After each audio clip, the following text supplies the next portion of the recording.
দুর্গাপুরের সাগরভাঙার বেসরকারি কারখানা গ্রাফাইট ইন্ডিয়া লিমিটেডের তৃণমূল কংগ্রেসের শ্রমিক সংগঠন আইএনটিটিউসির উদ্যোগে শনিবার এক স্বেচ্ছায় রক্তদান শিবিরের আয়োজন করা হয়।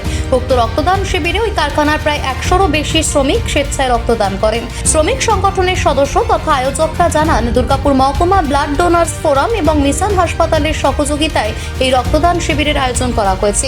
গ্রীষ্মে বিভিন্ন হাসপাতালগুলিতে রক্ত সংকটের দেখা গিয়েছে, তাই শিল্পাঞ্চলের শ্রমিক সংগঠন শ্রমিকদের নিয়ে এই রক্ত সংকট দূরীকরণের প্রয়াস করে যাচ্ছেন। এই কারণে মহান রক্তদান শিবিরের আয়োজন বলেই জানান শ্রমিক সংগঠনের সদস্য রানা ঘোষ। অনুষ্ঠানটিতে উপস্থিত ছিলেন প্রাক্তন বড় চেয়ারম্যান তথা প্রাক্তন স্থানীয় পুরপিতা সুনীল চ্যাটার্জি সহ কারখানার ভেতরের তৃণমূল শ্রমিক সংগঠনের বিশিষ্ট নেতৃবৃন্দরা। এটা আমরা গ্রাফাইটের শ্রমিক সংঘ মিলে এটা আমাদের আয়োজন করা হয়েছে।